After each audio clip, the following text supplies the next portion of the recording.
Welcome everyone to our live event where our panel of experts are here to answer your questions without sales pitches.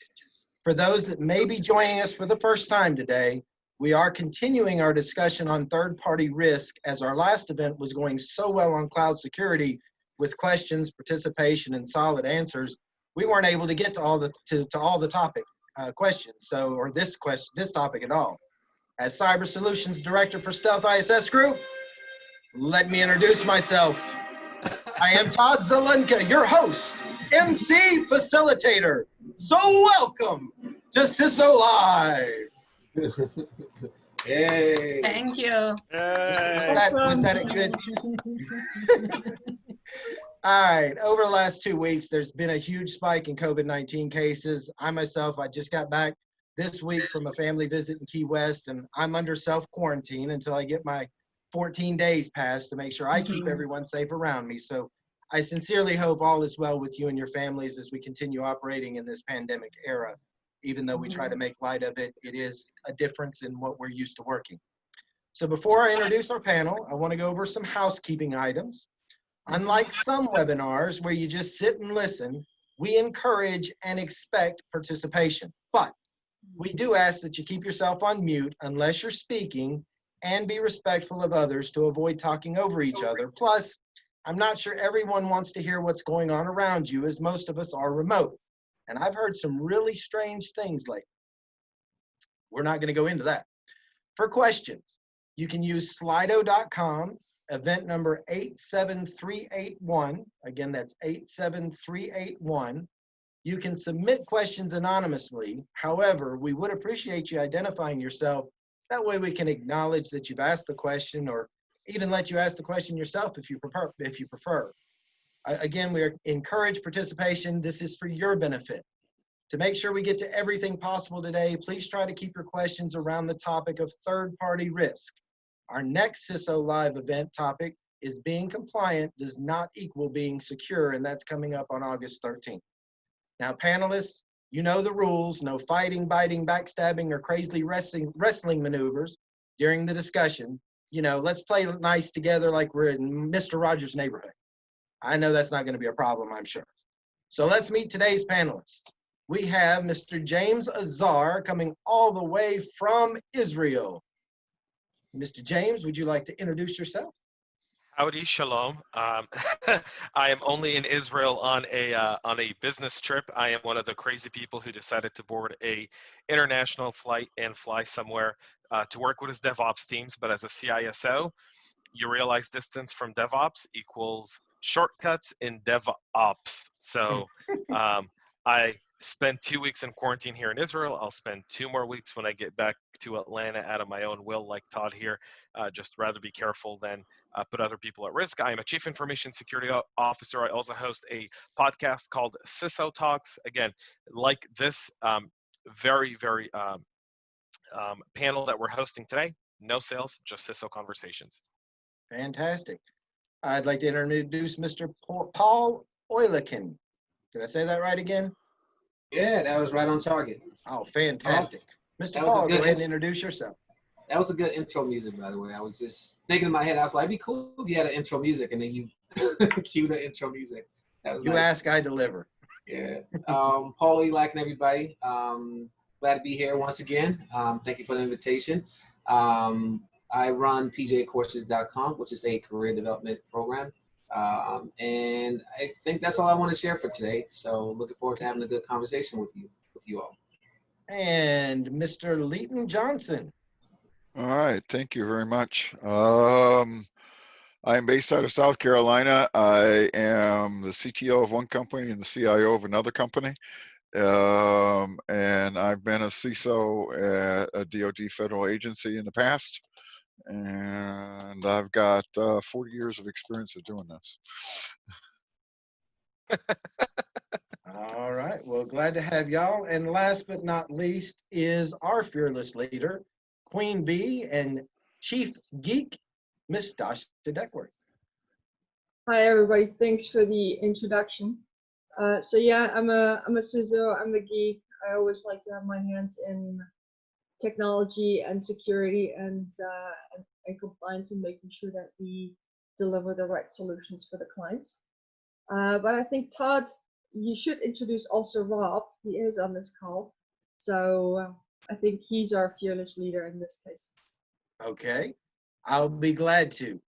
Rob is my favorite person to introduce because every once in a while we let him come out of the basement and show himself to the public. He is our CEO. He is our fearless leader, Mr. Rob Davies. Hello, morning, afternoon, evening. I too jumped on an airplane and went transatlantic recently, so my quarantine is ending tomorrow, so I can leave the house, which is cool. Hello, everyone. I guess I'm responsible for this, so enjoy it, make the most of it. Promise you no sales pitches. Just ask your best questions and see what happens. All right. So as a reminder, don't forget to ask your questions with via the Slido link. As well, we use chat periodically. That's a feature here on Zoom to be able to get your responses or get your opinions on some things. So do not hesitate to use that. Just make sure you include everyone in the conversation. So to jump right into our questions on third party, why should companies be paying attention to third-party risk management? Panelists. Number one, they have your data, but it's in their hands. So now you need to be sure, what are they doing with your data? What are they doing with your processing? What are they doing with your income mechanisms that you are using from your activities? And these are all areas that anybody needs to be concerned about from a third-party perspective. Yeah, and I think we've seen, I mean, Facebook is probably the poster child for this question, Yeah. right? They've been in a lot of hot water, Instagram included, because they own Instagram. And I think, what was it, this year alone, they had a breach. I can't remember for the life of me. I don't know if anybody can pull up the information, but there was a major breach with Instagram. I think a third-party company had their data in Azure, right? I'm sorry, not Azure, AWS. And it was breached. And now Instagram is in hot waters for it. So definitely paying attention to who your third parties are and how they're handling your customers' data is very critical. And companies should be aware of who they're affiliating themselves with and who's leaving their doors with their customers' data. I think it comes into an area where you see too often these third-party companies are startups that've got multiple business models. They're not always doing exactly what they tell you they're going to be doing, and so your data ends up going across multiple different business units within that one organization. It's very hard to verify a lot of times. And just the sheer capacity, it's very hard to verify what they do with your data. It's also very, very costly for organizations to continually audit their third parties. That's really the role of the BISO. That's why the BISO was born. And I think to add to that also, I think it's about a trust. And most companies or most end users, doesn't matter if it's a private person on Facebook or if it's a company, they believe that if I give it to a third party and they're in the business, they know what they're doing, and therefore, if I just blindly give it to them, everything's going to be fine. And I think that trust issue is also quite a risk, because there's not always, to what James said, there's not always the necessary controls in place. And also, overall, even if you give the data to a third party, even if it's hosted somewhere else, you're still responsible for it as the business owner. And that kind of introduces a lot of other risks that most companies or most companies might not even be aware of. I'd like to share a story actually that happened to me today, this morning. I finally got a third-party due diligence checklist back from a potential vendor for our company, and I'm going through the questionnaire that I had prepared for him to answer. And while these questionnaires are an indication, while these questionnaires are very informational, some people don't pay attention to what they're answering. So I had a very simple question on there: do you retain our data? And yes or no checkbox. Under the checkbox, it says, if yes, please let us know what data do you retain and for what purpose. And they left that part blank. And here comes my favorite part. I have an ethics question in there. Do you have an ethics and compliance policy within your organization? They mark that as no. Real story, happened today. I can share it with all of y'all. I just have to black out that company's name. I don't want to embarrass them. And so I wrote back to the person who wants within our company that wants to do business with them, and I said, negative, find someone else. Understood. Great illustration and real life example. So what kind of advice would you give a company that's looking to start a third-party risk management program? Maybe they haven't considered that as a risk. Well, let's put it this way. I mean, the biggest thing is always understanding that there is a risk. That's a start. So assuming that the companies already understand that their IT provider, their print company that manages their printers, that is considered a risk. Unfortunately, a lot of companies don't know that. They assume, yeah, okay, I got my printers here, and they're being managed magically. Or I've got an IT company and I'm connecting via VPN because they need to do this and this. So I think it goes back to the understanding of what is the risk.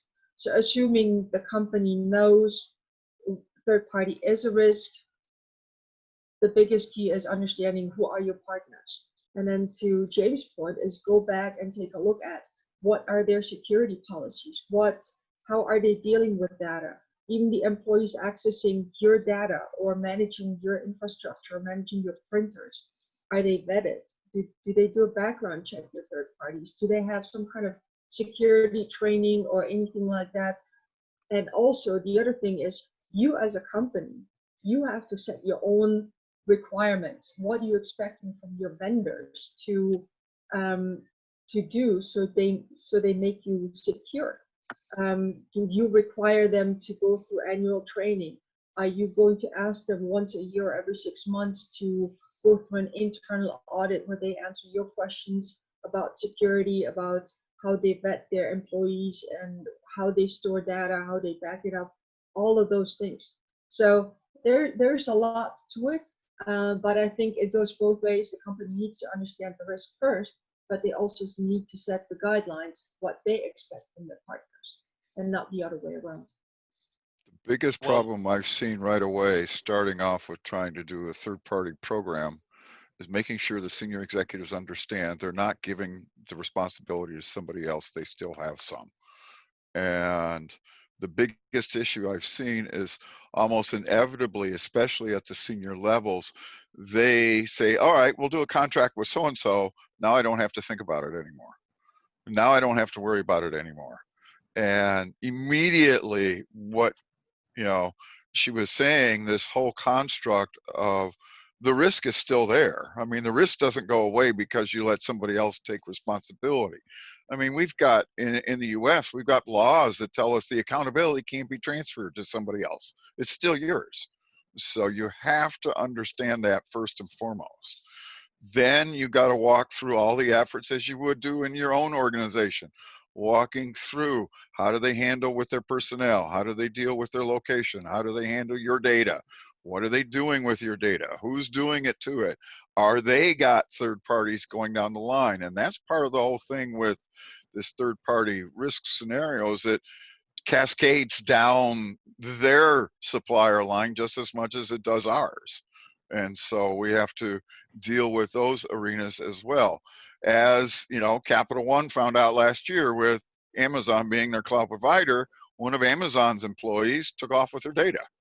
It didn't have anything to do with Capital One, but who's the one that's under the gun from all the regulators? Capital One, right? Because it's their accountability. And so that's what the third party mechanism is. Yeah, it helps on some areas of the economics of the organization, but there's a big what if sitting over here that you have to account for as far as risk goes. Well, Leighton, you bring up a great point, and if we look at Capital One as an example of a third-party breach, that employee that did that breach that cost a great CISO his job. Yeah. A great CISO his job. Oh, I know. I knew him too. In a perfectly executed incident response plan, a perfectly executed incident response plan, very, very irritating, that piece right there, was done with an employee that left their former employer. That person was no longer working at AWS to begin with. Right. But she still had access to all that information through AWS. And while Capital One is under the regulatory gun, AWS continues to thrive. Furthermore, it brings up this whole idea of contractors and vendors. And a lot of times people hire these companies, and they're hiring these companies to do work for them as freelancers who are hiring other freelancers to do the work on your project that sits somewhere else in the world. And you think you're engaging a company out of Baltimore, Maryland, and really they're engaging 3 guys out of India, 2 guys out of Serbia, 1 guy out of Bulgaria, another guy somewhere else in the world that you don't even can't point out it on a map. And that's how they're doing business with your information, your data, your access. And if you don't have a good security program, if you're not monitoring their logins, if you're not looking at the IP addresses, this can go on for ages. And you'd never know the risk that you're getting from that company. And, you know, I've seen it time and time again, where if you don't have the proper third-party risk, if you don't have your finger, and in business today, everything is interconnected. Every single business relies on SaaS and platforms as services within their infrastructure. No company is reliant only on itself today. Everything is integrated. You know, Paul brought up Facebook and Instagram. Well, they were breached because of an advertiser, you know, an advertiser in India. So, you know, it's a matter of really having your finger on that pulse and understanding not only how to create your third-party security program, but how to consistently monitor it and explain that risk to your board, explain that risk to your CEO, explain that risk to the CIO, explain that risk to the general counsel, and even bring on your insurance company, whoever underwrites your cyber insurance policy, and explain that risk to them. So that way they pay more attention to it.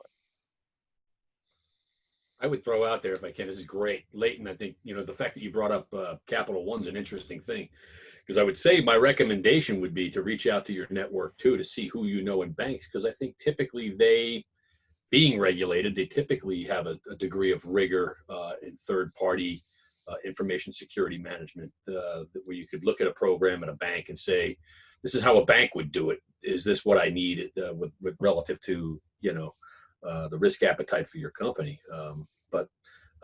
You know, looking at a bank, there's a big miss on the part of that bank. And as Dasha and Leighton both said, you're not outsourcing the risk. You still own that, right? So it's the failure there was on Capital One's because their diligence wasn't complete or it wasn't tested. You know, so, but I would also say that, you know, a good starting point may be to talk to some people in your network who do work in banks that work in that space of third-party risk. You can look at a questionnaire and start to see the types of questions they're asking. James, you bring up another great point. Talk to your insurance provider.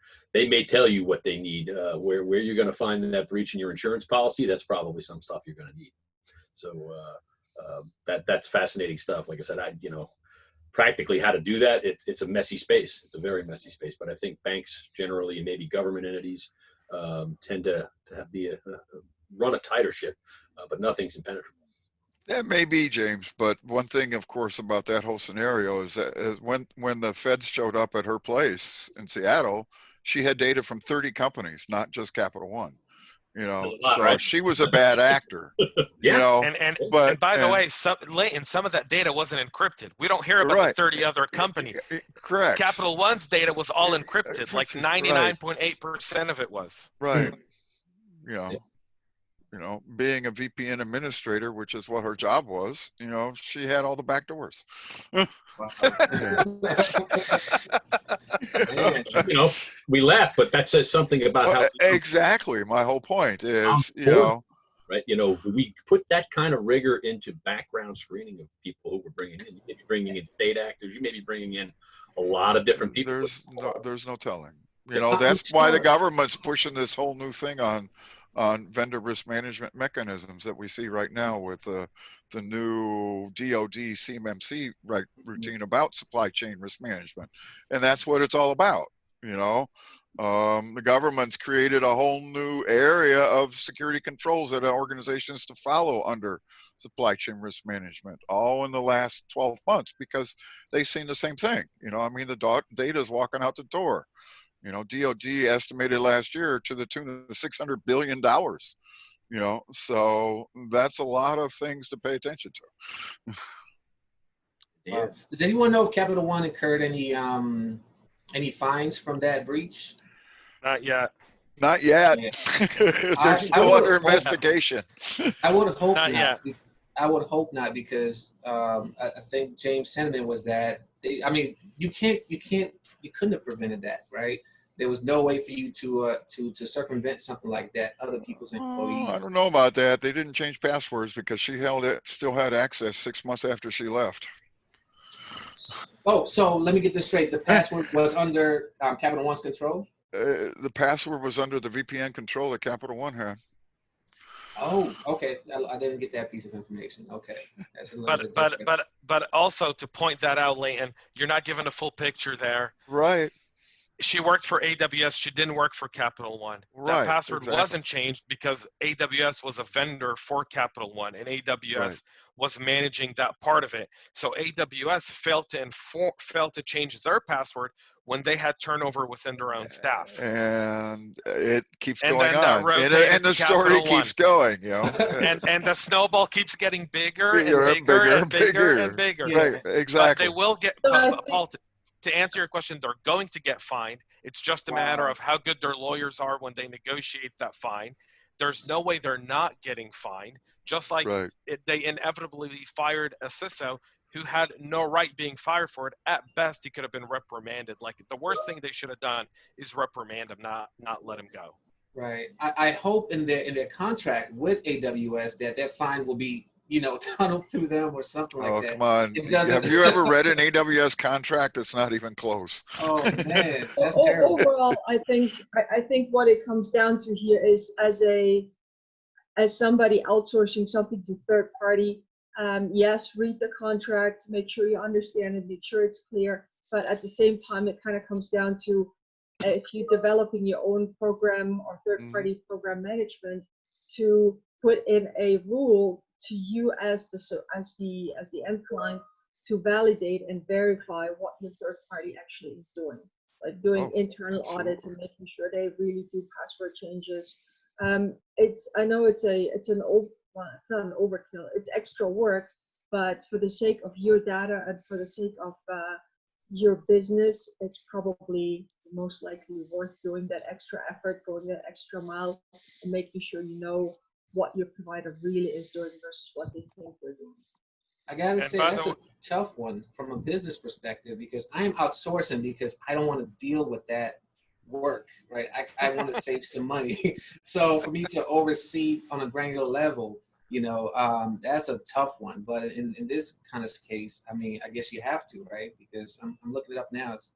It could be up to 500 million. Yikes. Yep. Right? That's crazy.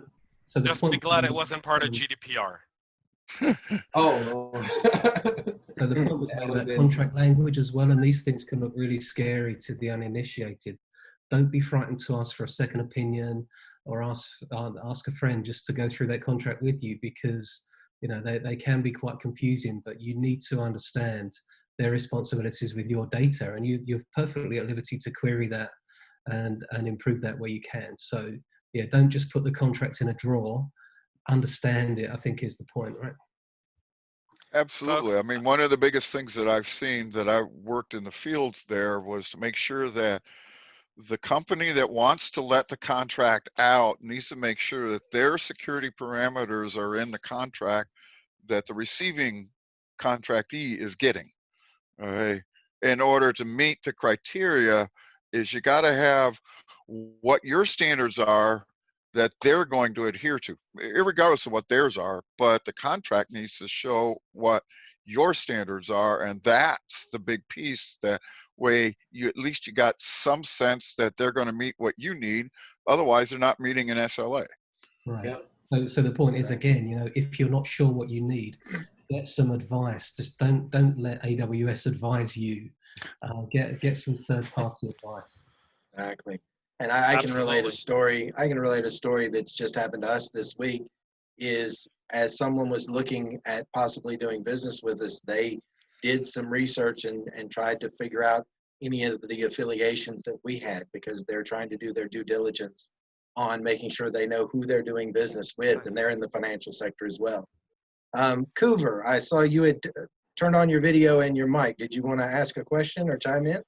Yeah, I was going to basically say that what ended up being said, that a couple of points is, number one, you really have to watch out not only about the people that you're working with directly, referring to a third party, but you also have to worry about those individuals who you outsource to, fourth and fifth and ongoing. Not only at the point in time when you're doing the assessment, but also on an ongoing basis annually or 6 months, depending on what the company's capabilities are and whatever the contract is in agreement with. But another point that I just want to further emphasize, and I think Dasha had pointed this out, is that it's important to ask these questions for attestations, to ask a question and get a confirmation of what they're saying, but also get validated evidence of what they're saying, right? It's ensuring that they can provide evidence that they are performing pen tests, they are performing a proper identity access management, onboarding, offboarding, as the point referring back to the breach we just discussed. So those issues are very important in the third-party space. I've been lucky enough to get involved and literally develop the third-party security programs for Ford and General Motors. So thought it was beneficial, and great job so far. Thank you. Hey, Thank folks, I do have to sign off. I apologize. But thank you so much for having me on the panel. I look forward to the next one, guys. Thank you. Thanks, James. Cheers. Take Thanks, care. Bye-bye. James. So that does lead us into, let me just refresh now that we're about halfway through. If you have questions, you can use slido.com, event number 87381. I am working through the list of questions. You can also use the group chat to let me know that you want to ask your question in person. That just helps me identify who it is, because a lot of these were from last week and the last session and anonymous. So if you hear your question and want to chime in, please do not hesitate, because again, this is interactive. So thank you for your participation so far. I guess the next question that kind of ties into what we've been talking about, what are some of the other things that may not have already been discussed that organizations can do to make sure that the companies they work with are taking care of their security properly? We've talked about the things in the contract and you know, the questionnaire that was filled out. Are there any other methods that can be used or would be suggested to be used as you're starting to work with other companies and concerned about their security? Benchmark, really. Right. Are they meeting a certain criteria, a certain compliance benchmark? You know, if it's a financial department, are they meeting PCI DSS requirements? Right? Have they done a certain level? Pen testing. I mean, do you have a preferred? I have a third-party pen tester. They know exactly what to look for. They're legitimate. We've got to input the cost of that annual or biannual pen test in our contract. You guys need to get that done annually, and we want to see the results of it. I'm a big fan of, well, not a big fan, but just, again, thoughts in my head is, how much work how granular do I want to see, look into your network, right? You know, do I want to create an entire department to do that, right? Or do I just want to say, okay, these are accreditations that you need to collect. You need to submit that stamp every year. Because, you know, at the end of the day, I think someone mentioned accepting the risk, right? There's always a certain level of risk that you just have to accept when you're dealing with third party. It's really out of control. In my personal opinion, Capital One, it was out of their control in a sense, just based on what I've heard so far. And so yeah, just get them to do the benchmark, and prayerfully, if something goes down, the powers that be won't find you as much because you checked for those benchmarks. Well, I fully agree. I think everyone needs to understand the prevailing governance requirements of their own industry. So you're right. If you're taking credit cards, then PCI DSS is probably something that you need to be familiar with and then measure your service provider against that. The key word there is measure, right? I think you've got to really look at that as, if you're doing it on your own, you're going to want some key operating metrics around all of that stuff, right? So what are the metrics that you would impose if you were doing it yourself? And what would you be looking after? I'd be looking at, onboards, offboards, entitlement review. That's where I don't know that that Capital One's going to get off the hook so easy, right? In terms of how often, and did they get evidence from AWS that they were doing entitlement review? And looking at, are they entitling to the so they don't have toxic entitlements? Are they entitling down to only the need necessary, or are they giving over entitlement? I think there's a lot of things you could look at there from a metric standpoint that you would want to probably bake into things that they're going to need to deliver to you to make sure they've been tested, right? It's not just a matter of saying we've agreed to this, but are they performing ongoing testing to ensure that they're living up to their end of the bargain? Fantastic points. The leads into kind of the next question that ties right into what you're talking about is, how are the regulatory expectations intensifying with third-party risk management, and how are they intensifying even more in the wake of teleworking? I don't know, it's so much telework. I think it's the third-party risk that's showing up. It's not so much that it's a telework issue. It's because that's incumbent inside the companies themselves, with everybody working, WFH or whatever they're doing. I think it's more that the third-party risks aren't being paid attention to when they should be being paid attention to, and we're seeing that the regulatory environment across the board, whether it's banking, whether it's energy, whether it's government, it doesn't matter. They're all seeing this coming bigger and bigger and bigger problems, as we see, like you said, between advertisers all of a sudden creating breach events and all sorts of things that the third parties are, if nothing else, enabling by not following what the organization wants them to do, or not being told what the organization wants them to do. So it's incumbent on both sides of the equation in order to meet those criteria.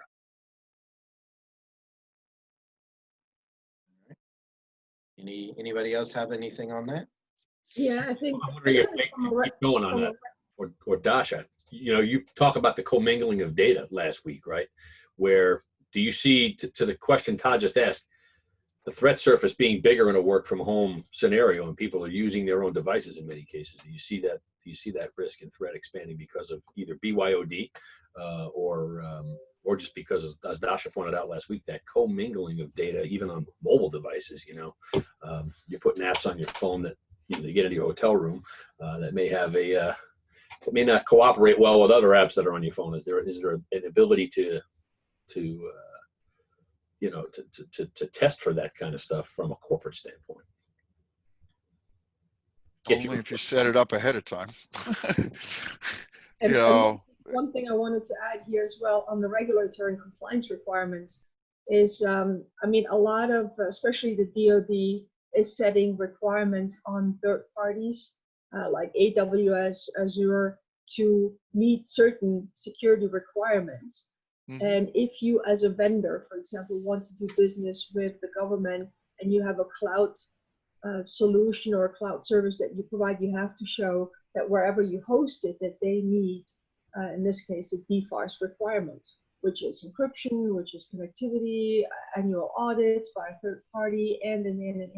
So it's coming there. I honestly have not seen it in the commercial world yet. You've got the regulatory requirements for HIPAA, GDPR, and all that. But honestly, I don't, and correct me if I'm wrong, I don't think I've seen a official requirement for AWS or anyone to have a specific cloud instance that is, for example, HIPAA or PCI. Actually, they do. They do? Yeah, for PCI, for HIPAA, for GDPR, they all have to show that compliance to regulatory bodies around. PCI, they got to do it to the council. HIPAA, they got to do it to HHS. GDPR, they got to do it to the country's DPOs. as the case may be. But how is that, and I've seen that a few times, but usually it's around their particular infrastructure, not necessarily the endpoints and the operating systems or the hardware or the VMs that they're giving the end user.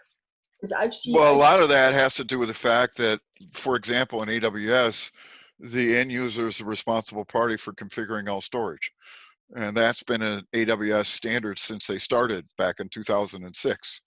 And so they can't really regulate AWS as doing that because it's an end user issue, you know, that type of thing. You know, I mean, that's the proverbial, you know, issue with the whole thing about S3 buckets is that's client control. That's not AWS controlled. And it's never been an issue. You know, it's never been an AWS problem, but that's always been their escape too. I mean, 90% of all AWS based breaches are because of misconfigurations on S3 buckets, which is client control. But I think that's also the biggest problem, and Greg, you pointed out, because the clients see, okay, AWS is HIPAA certified, which means whatever I do, it's HIPAA certified. But it's that special, it's that gray line or that gray zone that it's really on the end user. They might, the data center or AWS, they might provide the ISO certification for their part, but it's not all the way to the end. It's not all the way to the data. Right, and that's exactly the whole point of understanding third-party risk, is that it's a shared thing. And that's the biggest issue that most corporations that I've run into, I've even done it when I've walked in on a 65,000 person company and went through the same thing with them as well a couple of years ago. It's a shared responsibility. It's not, you know, one or the other, but unfortunately from the top, the senior leadership says, the senior guys, the senior bosses all say, oh, I got somebody else. I got a contract with them. It's their problem. It's mine. It's not mine anymore. And that's not the appropriate way to handle third-party risk. I mean, by far and away, is because we run into the conglomeration of, you know, cycles, layers and layers and layers, as we're seeing with the Capital One, as we're seeing with all these others, that it keeps going down and down and down the pipe 4, 5, 6 levels, which is why DoD is doing it, because they're looking at 6 levels down and they're finding this problem. You know, that type of thing on their third party. All right, fantastic answers. The one of the questions that really makes sense to continue the conversation is how can an organization transform third-party risk into a competitive advantage? I'll kind of hit a little bit on it, but I think that's a valid question. What do you mean by competitive advantage? Do you know? Well, in light of the breaches that have occurred, like the one we've talked about with Credit One or Capital One, how does other organizations turn that third-party risk situation into a competitive advantage that they're trying to protect against? Oh, okay. I think any third-party provider or managed service provider, anyone else, if they have their own internal assessments, which they share with the client, or maybe even put in with in the contract that with whoever the end client is, that they will share their audits or let the third party or the end client come in on an annual basis and review their security on an assessment basis. I mean, it's done in the financial area. I know it's extra time and effort, but I think if you want to prove as a service provider, as a cloud provider or third party to your clients that you are taking this seriously, you have to be able to show it, prove it, and make the client happy. And if that requires an annual audit or sharing the annual audits information with the end client, I think that's a good start. Will you be able to, as a provider, to meet every client's requirements from a regulatory perspective? Probably not.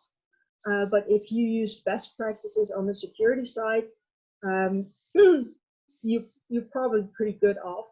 and especially if you're sharing it, and if you're transparent to your end clients, and collaborating with them, especially if they're trying to evaluate, are you a good fit for their business operations. Okay. How do you expect third-party risk management strategies to evolve in the next decade? Oh, that's a scary one. I didn't write the question. With IT, you never know. I mean, AI is coming around the corner, right? That's a whole different ball game there. This is a tough call. I think the demand is going to be more and more for, if you're going to receive a contract, not only let a contract, but receive a contract, you're going to have some sort of documentable attestation with evidence to the parties that are going to be working, or otherwise you're not going to be able to have a contract. I think that's one big step that's coming. We're starting to see that in the financial arena. You know, Chase had this big problem, what was it, 7, 8 years ago, where they lost 73 million credit cards 7 or 8 years ago. They basically built an entire third-party management system around how to make sure that their providers, okay, manage all of their data so that was not repeatable. And they built that mechanism. So I see that that's evolving. The bigger the customer, the more that the third-party providers are going to have to start to open up and show what they have and what they don't have. And so those types of things are going to have to come into play. You know, we started seeing it under the requirement now on the banking side to provide SOC 2 reports, not just SOC 3 attestations, but the full-fledged SOC 2 reports of their status, their mechanisms, what they have, what they don't have, etc. You know, primarily, I suppose, because the financial industry is the one that has the biggest commercial bullseye on their back, you know, for everybody coming after, because they got all the money. And so that's where the cyber criminals are going to be focused to start with. And we're starting to see it expand out that way. We've got the same thing going on our governmental side. We've got the same areas starting to happen with, you know, the whole PCI retail side as well. You know, nothing is 100% guaranteed for sure in any of these, but it gets, you know, the 95% out of the way, and then you can focus on those 5% issues where you got APTs and you got other stuff coming after you, but that type of thing. You know, so long as everybody does their normal cyber hygiene, you know, you get a good shot at it along with those. But as Paul said, AI, machine learning, machine-to-machine communications, whether it's IoT or direct, either way, we see all of these now having to pay attention. You know, somebody listening to an IoT connection where there is no human watching, now we got to get to this continuous monitoring of world in order to manage the risk around our data moving. You know, how much of the world has actually shifted out of SSL over to TLS? You know, an awful lot of mid-level businesses, they haven't even started, you know, thinking about that. And SSL has been deprecated for 2.5 years. You know, we're not supposed to be using it at all, no matter what. And, you know, it's all over the place. You know, so, you know, I see that coming. I also see that security vendors are going to have to start paying attention to rotation faster. And companies are going to have to understand and build that into their contracts on technologies, because we're in, you know, not only a breach a week, but a new technology a week scenario we got going on right now, you know, both ways. And so we have to pay attention. And that's part of the contractual obligations. That's part of the contractual negotiations. That's part of the, You know, those types of things that has to be included as well. So I see it getting bigger, and I see it expanding as to coverage. Gerald Daniel had chimed in, one of our participants. He says he's got a real world example of a third party causing a $60 million fine. Gerald, you want to tell us about that? Sure. I worked in the IT department for a major bank, and we acquired a bank from another state. And after the merger was completed, we received a fine from the federal government for $60 million. And what we didn't understand was why that wasn't disclosed in M&A. But what happened was the other bank had hired a third-party company to do encryption of data. And the contract read encryption of data, but they didn't spell out at rest or in transit. And so they were never encrypting the data in transit, only at rest. And the federal auditors came in and saw that, fined them. We acquired the bank, and so we received the fine. Yeah. Wow. But it was just a dollar figure that, and this was a small bank that occurred on. It wasn't a major bank, so probably the fine would have been bigger had the footprint of the bank been larger.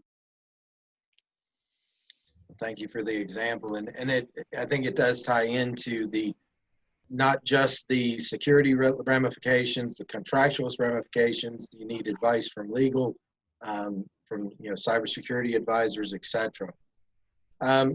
What are the most unexpected pitfalls for a CISO that wants to strengthen an enterprise third-party risk management program? The lack of control inside the contract, the contractual missing parts, because the third parties will inevitably come back and say, that's not part of our contract, that's going to cost you. Or unwilling to say it, do anything, as you said, Leighton. Right. And I think that it needs to start then going forward. So for program management, if the issue is with legal and the contractual clauses, then part of the program management and the approach is every new contract that will be signed going forward needs to have these and these requirements in there. And that's basically said the company setting what are we expecting from our third party, what security standards do they need to adhere to at a minimum before we can do business with them. And absolutely right. James said that earlier too. If they don't have it and you're not aligned, then maybe it's not the right third party for you to do business with. But it's your own risk as a company, it's your risk, so you have to set the rules and then find the right partners that can work with you, at least somewhere in the middle ground where you can cover as much as possible from the security. It's not always going to be one-sided where you're going to get, as a company, everything from AWS that you want. It would be nice, but I don't think we're there yet. But at least if you can cover majority of your security requirements and the best practices and get that in a new contract, then that will be a way forward. Now, you still will have the legacy ones. If those can be renegotiated, great. If not, once they're up for renewal, that's when you go back to the whole new process of here are the requirements, let's sit down, let's figure it out. Because otherwise, if you don't start there, you're always going to have the problem. And then trying to change a contract afterwards, that's going to be harder than trying to negotiate a new one. That's why I said it was the #1 biggest issue of trying to do this, is because it's built into contracts. You're stuck 3 years, 5 years, whatever it might be. I've also seen, especially on the larger companies or financial sector particularly, it's the sheer volume of third parties that companies have. And one of the approaches they do is they're trying to scale it down and say, we're no longer accepting any new third parties. This is our vendor, this is our third party baseline, and unless somebody jumps ship, we're not bringing anyone in. And so that's kind of where you try to manage the scope from, let's say, 300 vendors or third parties to just keep it to the basics. That what do we really need? And the smaller the scope is, the better you can manage it, because you will need to do the assessments, you will need to review, you will need to, and that requires people, time, resources, and staffing and know-how, which is another problem that eventually comes in. It's trying to have a big, fully functional third-party risk management in place it's most likely not going to be a one-man show. You will have legal involved, will have IT involved, operations involved, and of course the people that manage and audit it. So internal compliance of third parties as well. So Oh, go ahead. Go cover. Sorry. So I was going to say, Dasha, that's a perfect example. Defining with all the different stakeholders in the organization, what is the base minimum level of security requirements that you want to have any third party comply with. And then what we ended up doing, which is a really good thing, take those approved internal minimum security requirements and provide them to the purchasing and legal groups so that as new engagements come on board through business stakeholders who want to bring on a third party, this becomes part of the base contract that goes into all the negotiations, and that gets reviewed with the third party, in addition to the other individuals who are involved with the overall due diligence and provisioning and purchasing associated with that third party. So that really helps out by getting those base requirements in. And to your other point, when it comes time for renegotiation, is a good time to review it. But in addition, based on the risk to your company, what would impact it based on what this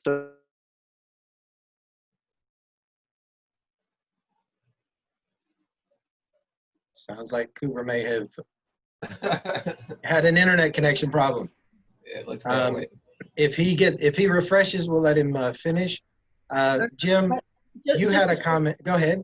Just a quick add to that is 100% agree with him that that's the process. But also, and especially for the audience here, something to consider is if you're especially a small business or mid-sized business and you have a third party managing your printers. We've seen a lot of times that the connection from the printing company that manages your printers that are in your office usually is Telnet or FTP, which is not secure at all, should not even be allowed. And the biggest risk that I see here is you've got most of the printers that we have, they're smart. They've got storage attached to it, they're attached to a network, they take images, they fax, they scan, they do whatever, and it stays on the machine. So if you have, even if it's your third-party provider managing your devices, an unencrypted connection, Telnet FTP to it to manage it and count how many papers you print per month so they can bill you at the end. Have a look at it. It is a serious risk, not just from having access to whatever you scan and print, but also the minute you're in the network and your printer is connected to your network, you're in. And that's a huge risk for your enterprise. Yep. So have a look at it. My suggestion, even if as a company you don't start a complete program right now, at least have a look at the immediate vendors that you currently have that are connected to a network. Not a problem. And Cooper did just send to me, he said, sorry about that. I did say I had internet problems, so we understand. Jim, you had made a comment going back to Leighton's prior comments. You want to chime that in, please? Yeah, sure. So Leighton, really, really good conversation on where you see that going in the next 10 years. With the hygiene you spoke about, do you see AI, ML, potentially quantum computing doing more of that heavy lift in ensuring that hygiene is there, and maybe even bouncing off of contracts to make sure you're building that stuff into your contracts where you're getting alerting from those kinds of algorithms? What I see coming is I see the cyber hygiene for suppliers coming into play more. I mean, we got obviously the cyber hygiene for user mechanism anyway, but what I really see coming into play more and more is going to be cyber hygiene standards set in play for suppliers, and especially in certain types of industries like financial or, whatever it might be, starting to come into play. The more and more people we got using big data, the more and more people we got using IoT, and more people we got using all of their business on their iPad or on their tablet, the more and more we're going to have to deal with those types of issues coming into play from that perspective. So yeah, I see it. I see ML doing a lot of the work in that because, of course, we can use that to do the repetitive stuff, that type of thing, to help check those mechanisms, for example, when I get on my network, when I support my government customer with the government box, it automatically knows that I'm missing 2 patches, so it patches them, period. You know, and I don't even have to do a thing. You know, that type of scenario that's coming in, you know, as part of those processes, and just to help maintain the cyber hygiene, you know, that type of thing. Because, you know, we've seen, you know, the scenario about end users, and have heard it for years and years and years, but, you know, we still have to be able to do those mechanisms, and we have to do it in such a way that it doesn't necessarily interfere with the business that's going on, because everybody still needs to do that. Fantastic point. And as we're starting to run out of time, I do appreciate everyone's participation today. The attendees, thank you so much for joining us. The panelists, thank you again for being part of this great discussion.